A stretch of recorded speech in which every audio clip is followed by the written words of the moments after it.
Hello friends, मैं आशीष उमन श्रीवास्तव स्वागत करता हूं आपका इस वीडियो में।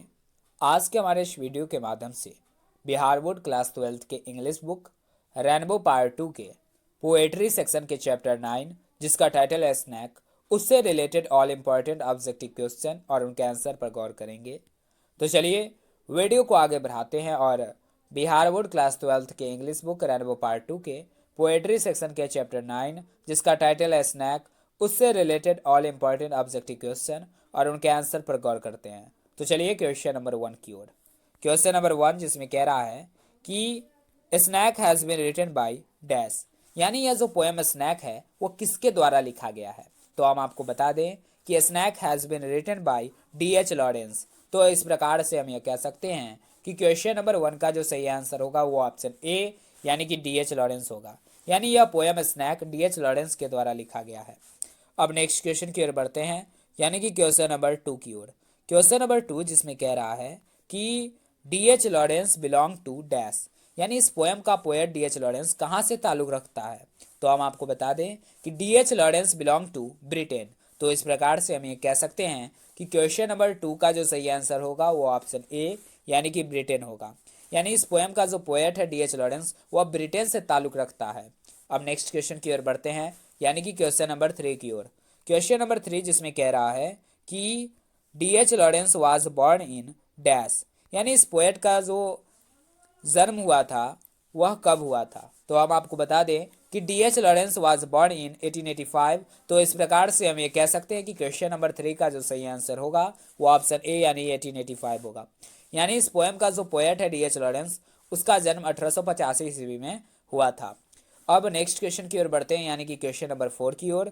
क्वेश्चन नंबर 4 जिसमें कह रहा है कि D.H. Lawrence died in dash, यानी इस पोएम का जो पोएट है D.H. लॉरेंस उसका जो निधन हुआ था वो कब हुआ था। तो हम आपको बता दें कि D.H. Lawrence died in 1930। तो इस प्रकार से हम ये कह सकते हैं कि क्वेश्चन नंबर 4 का जो सही आंसर होगा वो ऑप्शन ए यानी कि 1930 होगा, यानी इस पोएम का जो पोएट है D.H. लॉरेंस उनका निधन 1930 ईस्वी में हुआ था। अब नेक्स्ट क्वेश्चन की ओर बढ़ते हैं, यानी कि क्वेश्चन नंबर 5 की ओर। क्वेश्चन नंबर 5 जिसमें कह रहा है कि D.H. Lawrence died at the age of dash, यानी इस पोएम के जो पोएट है D.H. लॉरेंस उनका जो निधन हुआ था वो कितने वर्ष की अवस्था में हुआ था। तो हम आपको बता चुके हैं कि D.H. लॉरेंस का जन्म 1885 ईस्वी में हुआ था और निधन 1930 ईस्वी में हुआ था। तो इस प्रकार से हम ये कह सकते हैं कि D.H. Lawrence died at the age of 45।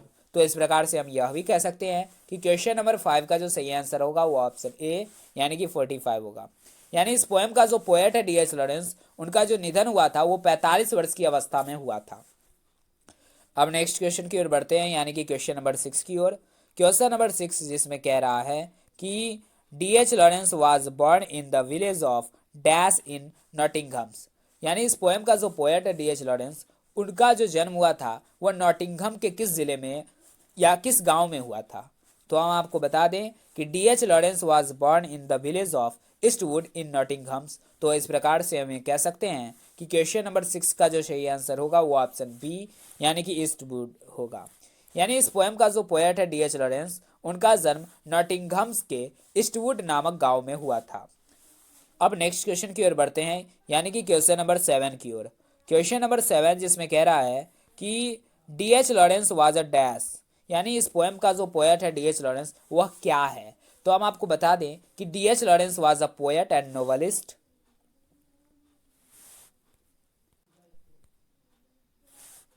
Short story writer and essayist. तो इस प्रकार से हम ये कह सकते हैं कि क्वेश्चन नंबर 7 का जो सही आंसर होगा वो ऑप्शन डी यानी ऑल ऑफ दिस होगा। ऑल ऑफ दिस से हमारा मतलब ऑप्शन ए बी और सी तीनों से है। तो इस प्रकार से हम ये कह सकते हैं कि D.H. Lawrence was a poet, novelist, short story writer and also a essayist, यानी इस पोएम का जो पोएट है D.H. लॉरेंस वह एक कवि है, उपन्यासकार है, लघु कथाकार है और उसके साथ साथ एक निबंधकार भी है। अब नेक्स्ट क्वेश्चन की ओर बढ़ते हैं, यानी कि क्वेश्चन नंबर 8 की ओर। क्वेश्चन नंबर 8 जिसमें कह रहा है कि a collection of poems which has published in 1909 has been written by dash, यानी कि क्वेश्चन नंबर 8 में एक टाइटल दिया गया है। टाइटल है अ कलेक्शन ऑफ पोएम्स, जो कि एक पोएम्स यानी कविताओं का संग्रह है जिसे D.H. लॉरेंस ने लिखा है और यह 1909 ईस्वी में पब्लिश हुआ था। तो वो यही कह रहा है कि अ कलेक्शन ऑफ पोएम्स जो कि 1909 ईस्वी में पब्लिश हुआ था वो किसके द्वारा लिखा गया है। तो मैंने आपको पहले ही बता दिया है कि अ कलेक्शन ऑफ पोएम्स जो कि 1909 ईस्वी में पब्लिश हुआ था वह इस पोएम के पोएट डी.एच. लॉरेंस के द्वारा लिखा गया है। तो इस प्रकार से हम ये कह सकते हैं कि क्वेश्चन नंबर 8 का जो सही आंसर होगा वो ऑप्शन ए यानी कि डी.एच. लॉरेंस होगा। अब नेक्स्ट क्वेश्चन की ओर बढ़ते हैं यानी कि क्वेश्चन नंबर 9 की ओर।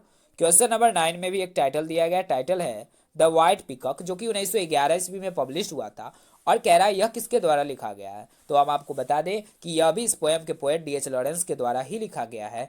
तो इस प्रकार से हम ये कह सकते हैं कि क्वेश्चन नंबर 9 का भी जो सही आंसर होगा वो ऑप्शन बी यानी डी.एच. लॉरेंस ही होगा। यानी the white peacock which has published in 1911 has been also written by D H. Lawrence. यानी कि द वाइट पिकॉक जो कि 1911 ईस्वी में पब्लिश हुआ था वह भी इस पोएम के पोएट डी.एच. लॉरेंस के द्वारा ही लिखा गया है। अब नेक्स्ट क्वेश्चन की ओर बढ़ते हैं यानी कि क्वेश्चन नंबर 10 की ओर। क्वेश्चन नंबर 10 जिसमें भी एक टाइटल दिया गया, टाइटल है सन्स एंड लवर्स, जो कि 1913 ईस्वी में पब्लिश हुआ था, वह किसके द्वारा लिखा गया है। तो हम आपको बता दें कि यह भी इस पोएम के पोएट डी.एच. लॉरेंस के द्वारा ही लिखा गया है। तो इस प्रकार से हम ये कह सकते हैं कि क्वेश्चन नंबर 10 का भी जो सही आंसर होगा वो ऑप्शन बी यानी कि डी.एच. लॉरेंस ही होगा। अब नेक्स्ट क्वेश्चन की ओर बढ़ते हैं यानी कि क्वेश्चन नंबर 11 की ओर। क्वेश्चन नंबर 11 जिसमें कह रहा है कि the rainbow which has published in 1915 has been written by dash. यानी कि क्वेश्चन नंबर 11 में भी एक टाइटल दिया गया, टाइटल है द रैनबो, जो कि 1915 ईस्वी में पब्लिश्ड हुआ था, वो किसके द्वारा लिखा गया है। तो हम आपको बता दें कि the rainbow which has published in 1915 has been also written by D H. Lawrence. तो इस प्रकार से हम ये कह सकते हैं कि क्वेश्चन नंबर 11 का भी जो सही आंसर होगा वो ऑप्शन बी यानी कि डी.एच. लॉरेंस ही होगा। यानी कि इस टाइटल द रैनबो जो कि 1915 ईस्वी में पब्लिश हुआ था वह भी इस पोएम के पोएट डी.एच. लॉरेंस के द्वारा ही लिखा गया है। अब नेक्स्ट क्वेश्चन की ओर बढ़ते हैं यानी कि क्वेश्चन नंबर 12 की ओर। क्वेश्चन नंबर 12 जिसमें कह रहा है कि in the poem snake Lawrence extols the value of dash life. यानी इस पोएम स्नैक में इस पोएम का जो पोएट है डी.एच. लॉरेंस वह किस प्रकार के जीवन की मूल्यों को बढ़ावा देता है। तो हम आपको बता दें कि in the poem snake Lawrence extols the value of primitive life. तो इस प्रकार से हम ये कह सकते हैं कि क्वेश्चन नंबर 12 का जो सही आंसर होगा वो ऑप्शन ए यानी कि प्रिमिटिव होगा। यानी इस पोएम का जो पोएट है डी.एच. लॉरेंस वह आदिम जीवन की मूल्यों को बढ़ावा देता है। प्रिमिटिव मतलब होता है आदिम या प्राचीन। अब नेक्स्ट क्वेश्चन की ओर बढ़ते हैं यानी कि क्वेश्चन नंबर 13 की ओर। क्वेश्चन नंबर 13 जिसमें कह रहा है कि in the poem snake Lawrence denounces the artificialities of dash life. यानी कि क्वेश्चन नंबर 12 में कहता है कि इस पोएम स्नैक में इस पोएम का जो पोएट है डी.एच. लॉरेंस वह किस प्रकार के जीवन को के मूल्यों को बढ़ावा देता है। तो आपने जाना कि इस पोएम का पोएट जो है डी.एच. लॉरेंस वह आदिम जीवन के मूल्यों को बढ़ावा देता है। लेकिन क्वेश्चन नंबर 13 में कह रहा है कि इस पोएम स्नैक में इस पोएम का जो पोएट है डी.एच. लॉरेंस वह किस मानव द्वारा बनाए गए किस प्रकार के जीवन की निंदा करता है। तो हम आपको बता दें कि in the poem snake Lawrence denounces the artificialities of modern life. तो इस प्रकार से हम ये कह सकते हैं कि क्वेश्चन नंबर 13 का जो सही आंसर होगा वो ऑप्शन सी यानी कि मॉडर्न होगा। यानी इस पोएम का पोएट जो है डी.एच. लॉरेंस वह आदिम जीवन की मूल्यों को बढ़ावा देता है और मानव जाति द्वारा बनाए गए आधुनिक जीवन की निंदा करता है। अब नेक्स्ट क्वेश्चन की ओर बढ़ते हैं यानी कि क्वेश्चन नंबर 14 की ओर। क्वेश्चन नंबर 14 जिसमें कह रहा है कि the poet had gone to the water to drink dash. यानी इस पोएम का जो पोएट है डी.एच. लॉरेंस वो अपने जलाशय पर क्या पीने जाता है। तो हम आपको बता दें कि हमने आपको क्वेश्चन में कहा है कि जलाशय, तो जलाशय यानी कि जहाँ जल का आशय हो। तो इस प्रकार से हम यह अनुमान लगा सकते हैं कि क्वेश्चन नंबर 14 का जो सही आंसर होगा वो ऑप्शन ए यानी कि वाटर होगा। The poet had gone to the water trough to drink water. यानी इस पोएम का जो पोएट है डी.एच. लॉरेंस वो अपने जलाशय पर पानी पीने जाता है। अब नेक्स्ट क्वेश्चन की ओर बढ़ते हैं यानी कि क्वेश्चन नंबर 15 की ओर। क्वेश्चन नंबर 15 जिसमें कह रहा है कि the poet was wearing dash for the heat. यानी कि गर्मी के कारण उस समय इस पोएम का पोएट जो है डी.एच. लॉरेंस वो क्या पहने हुए रहता है, जो कि इस पोएम स्नैक में वर्णन किया है, मेंशन किया है। तो हम आपको बता दें कि इस पोएम स्नैक में इस पोएम का पोएट डी.एच. लॉरेंस ने मेंशन किया है कि जब वो वाटर ट्रफ में जाते हैं तो उस वक्त काफ़ी गर्मी होने के कारण वो पैजामा पहने हुए रहते हैं। तो इस प्रकार से हम यह कह सकते हैं कि क्वेश्चन नंबर 15 का जो सही आंसर होगा वो ऑप्शन ए यानी कि पायजामा होगा। The poet was wearing pyjama for the heat, यानी कि गर्मी के कारण इस पोएम का जो पोएट है डी.एच. लॉरेंस वह पायजामा पहने हुए रहता है। अब नेक्स्ट क्वेश्चन की ओर बढ़ते हैं यानी कि क्वेश्चन नंबर 16 की ओर। क्वेश्चन नंबर 16 जिसमें कह रहा है कि a dash came to D H. Lawrence water trough, यानी कि वह कौन ऐसा जीव है जो इस पोएम के पोएट डी.एच. लॉरेंस के जलाशय पर आ जाता है। तो हम आपको बता दें कि a snake came to D H. Lawrence water trough. तो इस प्रकार से हम ये कह सकते हैं कि क्वेश्चन नंबर 16 का जो सही आंसर होगा वो ऑप्शन सी यानी कि स्नैक होगा। और snake came to D H. Lawrence water trough, यानी एक सांप इस पोएम के पोएट डी.एच. लॉरेंस के जलाशय पर आ जाता है। अब नेक्स्ट क्वेश्चन की ओर बढ़ते हैं यानी कि क्वेश्चन नंबर 17 की ओर।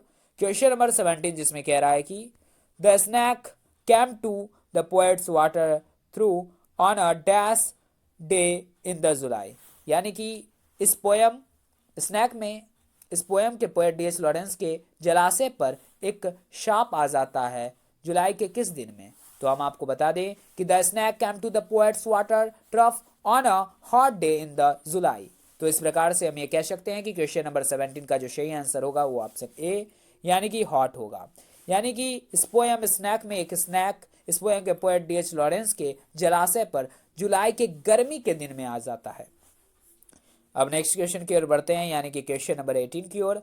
क्वेश्चन नंबर 18 जिसमें कह रहा है कि which tree has been mentioned in the poem snake, यानी इस पोएम स्नैक में इस पोएम का पोएट डी.एच. लॉरेंस ने कौन से ट्री का वर्णन किया है। तो हम आपको बता दें कि carob tree has been mentioned in the poem snake. तो इस प्रकार से हम ये कह सकते हैं कि क्वेश्चन नंबर 18 का जो सही आंसर होगा वो ऑप्शन बी यानी कि कार्बो ट्री होगा। यानी इस पोएम स्नैक में इस पोएम का पोएट डी.एच. लॉरेंस ने कार्बो ट्री का वर्णन किया है। अब नेक्स्ट क्वेश्चन की ओर बढ़ते हैं यानी कि क्वेश्चन नंबर 19 की ओर। क्वेश्चन नंबर 19 जिसमें कह रहा है कि द स्नैक कैम फ्रॉम, यानी इस पोएम स्नैक में जो स्नैक आता है वह कहाँ से आता है। तो हम आपको बता दें कि the snack come from फिजर in the earth वाल। तो इस प्रकार से हम ये कह सकते हैं कि क्वेश्चन नंबर 19 का जो सही आंसर होगा वो ऑप्शन ए यानी कि फिजर इन द अर्थ वाल होगा। यानी इस पोएम में जो स्नैक आता है वह दीवार के एक दरार से आता है। अब नेक्स्ट क्वेश्चन की ओर बढ़ते हैं यानी कि क्वेश्चन नंबर 20 की ओर। क्वेश्चन नंबर 20 जिसमें कह रहा है कि the colour of the snake was, यानी इस पोएम स्नैक में जो स्नैक आता है उसका कलर क्या होता है। तो हम आपको बता दें कि the colour of the snake was yellow brown. तो इस प्रकार से हम ये कह सकते हैं कि क्वेश्चन नंबर 20 का जो सही आंसर होगा वो ऑप्शन ए यानी कि येलो ब्राउन होगा। यानी इस पोएम स्नैक में जो स्नैक आता है उसका कलर येलो ब्राउन होता है। तो इस प्रकार से हम ये कह सकते हैं कि क्वेश्चन नंबर 20 का जो सही आंसर होगा वो ऑप्शन ए यानी कि येलो ब्राउन होगा। अब नेक्स्ट क्वेश्चन की ओर बढ़ते हैं यानी कि क्वेश्चन नंबर 21 की ओर। क्वेश्चन नंबर 21 जिसमें कह रहा है कि the snack looked at the poet dash, यानी इस पोएम में जो स्नैक आता है वह इस पोएम के पोएट डी.एच. लॉरेंस को किस प्रकार से देखता है या कैसी दृष्टि से देखता है। तो हम आपको बता दें कि the snack looked at the poet visually. तो इस प्रकार से हम ये कह सकते हैं कि क्वेश्चन नंबर 21 का जो सही आंसर होगा वो ऑप्शन बी यानी कि विजुअली होगा। यानी इस पोएम में जो स्नैक आता है वह इस पोएम के पोएट डी.एच. लॉरेंस को विजुअली की दृष्टि से देखता है यानी कि अस्पष्टता की दृष्टि से देखता है। अब नेक्स्ट क्वेश्चन की ओर बढ़ते हैं यानी कि क्वेश्चन नंबर 22 की ओर। क्वेश्चन नंबर 22 जिसमें कह रहा है कि in dash according to the poem snake black snakes are considered innocent and gold to be venomous, यानी कि वह कौन ऐसा जगह है जहां इस पोएम स्नैक के माध्यम से हमें पता चलता है कि वहां काले स्नैक को यानी काले सांप को निर्दोष यानी कि मासूम माना जाता है और गोल्ड स्नैक को वेनमस यानी जहरीला माना जाता है। तो हम आपको बता दें कि in Sicily according to the poem snake black snakes are considered innocent and gold to be venomous. तो इस प्रकार से हम ये कह सकते हैं कि क्वेश्चन नंबर 22 का जो सही आंसर होगा वो ऑप्शन बी यानी कि सिसली होगा। यानी सिसली एक ऐसा जगह है जहां इस पोएम स्नैक के माध्यम से हमें पता चलता है कि उस जगह पे काले सांप को इनोसेंट यानी कि मासूम माना जाता है और गोल्ड स्नैक को वेनमस यानी जहरीला माना जाता है। अब नेक्स्ट क्वेश्चन की ओर बढ़ते हैं यानी कि क्वेश्चन नंबर 23 की ओर।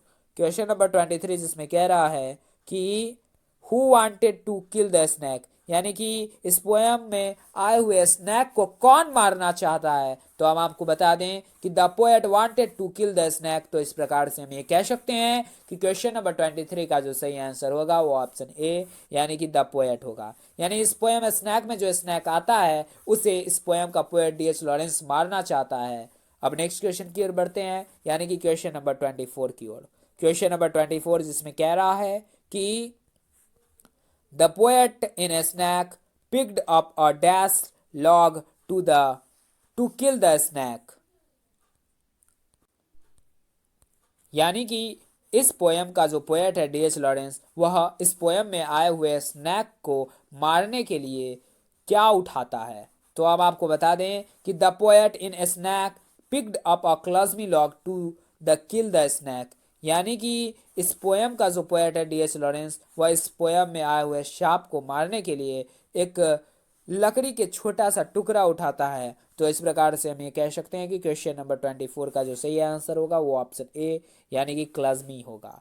यानी the poet in snake picked up a clumsy log to the kill the snake. यानी कि इस पोयम का जो पोएट है डी.एच. लॉरेंस, वह इस पोयम में आए हुए स्नैक को मारने के लिए, आए हुए सांप को मारने के लिए एक लकड़ी का छोटा सा टुकड़ा उठाता है।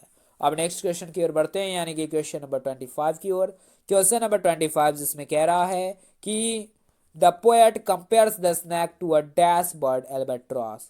यानी इस पोयम का जो पोएट है डी.एच. लॉरेंस, वह इस पोयम में आए हुए स्नैक की तुलना, सांप की तुलना एक पक्षी जिसका नाम है एल्बाट्रॉस उससे करता है। तो वह पक्षी कैसी पक्षी है, तो हम आपको बता दें कि the poet compares the snake to a sea bird albatross. तो इस प्रकार से हम ये कह सकते हैं कि क्वेश्चन नंबर 25 का जो सही आंसर होगा वो ऑप्शन ए यानी कि सी होगा। यानी इस पोयम का जो पोएट है डी.एच. लॉरेंस, वह इस पोयम में आए हुए स्नैक की तुलना एक समुद्री पक्षी अल्बाट्रॉस से करता है।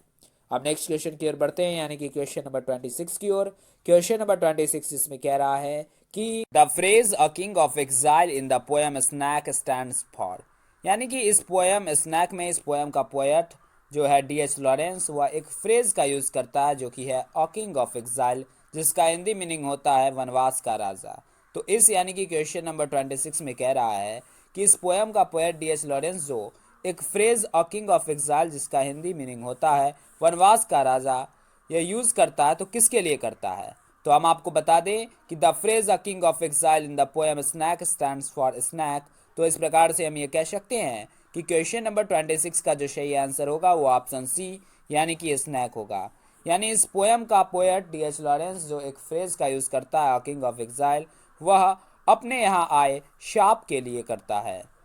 अब नेक्स्ट क्वेश्चन की ओर बढ़ते हैं, यानी कि क्वेश्चन नंबर 27 की ओर, जो इस वीडियो और इस लेसन का लास्ट इंपॉर्टेंट ऑब्जेक्टिव क्वेश्चन है, जिसमें कह रहा है कि after hitting the snake with a clumsy log T H. Lawrence wants to dash.